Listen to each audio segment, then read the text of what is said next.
আপোনালোকে জানে ধেমাজি যিসমূহ জুৱেলাৰীজ দোকান আছে সেই দোকানসমূহৰ অধিকাংশৰ বিৰুদ্ধে কিন্তু বহু সময়ত বিভিন্ন ধৰণৰ অভিযোগ শুনা যায় আৰু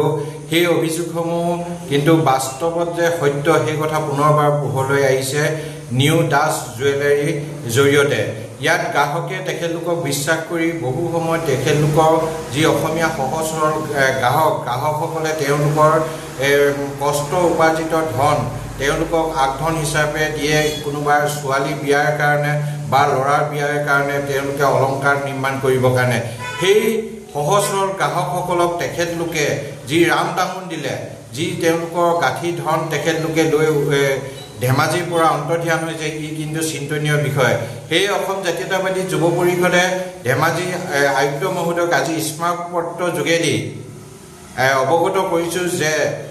যিহেতু আপোনাৰ আয়ুক্ত কাৰ্যালয়ৰ সন্মুখতে যিখন তেওঁলোকৰ ব্যৱসায় প্ৰতিষ্ঠান আছে সেই প্ৰতিষ্ঠানতে তেওঁলোকে বহু অসমীয়া সহজ সৰল গ্ৰাহকৰ পৰা কোটি কোটি টকা তেওঁলোকে আত্মসাৎ কৰিলে আৰু যেতিয়া এজন গ্ৰাহকে তেখেতৰ ল'ৰাটো বা ছোৱালীজনীৰ কাৰণে অলংকাৰ নিৰ্মাণ কৰিবলৈ যায় আৰু তেখেতৰ লগত যিজন ধৰ তেখেতৰ পত্নী বা তেখেতৰ স্বামী যায় তেখেতলোককো কিন্তু সেই লক্ষ্য হিচাপে লয় যিহেতু তেখেতে কোনোবা যদি চেইন এডাল পিন্ধি গৈছে বা আঙুঠিটো পিন্ধি গৈছে সেই দীপাংকৰ যিজন স্বত্বাধিকাৰ সেই দীপাংকৰ এতিয়া পলাতক আছে সেই তেখেতে সেই ব্যক্তিজনক বা সেই মানুহগৰাকীক লক্ষ্য কৰি কয় যে আপোনাৰ চেইনডাল ক্ষয় গৈছে আৰু অলপ আপুনি সোণ দি পিনে পুনৰ নিৰ্মাণ কৰক মই হোল মাৰ্কত বনাই দিম এনেধৰণে তেখেতলোকে বহুতো প্ৰলোভন দি পিনে হাজাৰ হাজাৰ কোটি টকা তেওঁলোকে লুট কৰি লৈ গৈছে সেয়ে আমি কৈছোঁ যে তেখেতলোকক শীঘ্ৰে গ্ৰেপ্তাৰ কৰক আৰু আমি যেহেতু 29 তাৰিখৰ দিনত ধেমাজি জিলা অসম জাতীয়তাবাদী যুৱ পৰিষদৰ সভাপতি সঞ্জীৱ চেতিয়াৰ স্বাক্ষৰত আমি এখন এজাহাৰ দাখিল কৰিছোঁ ধেমাজি আৰক্ষীক কিন্তু বৰ্তমানলৈকে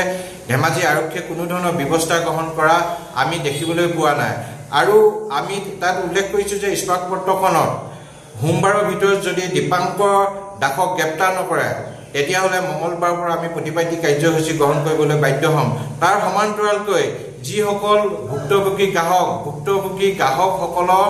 প্ৰত্যেকৰে যিসকল ধন সোণ বা তেওঁলোকৰ যিসমূহ টকা পইচা সেই টকা পইচাসমূহ এই স্বত্বাধিকাৰ সা সম্পত্তিসমূহ ধেমাজি প্ৰশাসনে জব্দ কৰক আৰু বিক্ৰী কৰি হ'লেও সেইসকল গ্ৰাহকক তেওঁলোকে ধনসমূহ ঘূৰাই দিয়াৰ ব্যৱস্থা গ্ৰহণ কৰক তাৰ সমান্তৰালকৈ আমি দেখিবলৈ পাইছোঁ যে ধেমাজিত বহুসমূহ জুৱেলাৰীছে ধেমাজি যিসকল সহজ সৰল গ্ৰাহকক ঠগি তেওঁলোকে কিন্তু ইয়াৰ পৰা অন্তৰ্ধান হয় তাৰ সমান্তৰালকৈ বহু গ্ৰাহকৰ বিৰুদ্ধে এনেধৰণৰ বহু ব্যৱসায় প্ৰতিষ্ঠানৰ বিৰুদ্ধেও ইয়াৰ এনেধৰণৰ অভিযোগ আছে সেইকাৰণে আমি কৈছোঁ যে ধেমাজি যিসমূহ জুৱেলাৰী আছে জুৱেলাৰী দোকানসমূহৰ এটা তদন্ত ব্যৱস্থা গ্ৰহণ কৰক তেওঁলোকে 100 টকা লৈ প্ৰকৃততে 100 টকা সোণ দিয়ে নে নিদিয়ে যদি 50 টকা বা 60 টকা সোণ তেওঁলোকে দিয়ে তেতিয়াহ'লে সেইসকল ব্যৱসায় প্ৰতিষ্ঠানৰ ওপৰতো কঠোৰৰ পৰা কঠোৰ শাস্তি প্ৰদান কৰক এইকেইটা মূলতে এই তিনিটা দাবী লৈ আমি ধেমাজি আয়ুক্ত মহোদয়ক অৱগত কৰিছোঁ শীঘ্ৰে যদি এই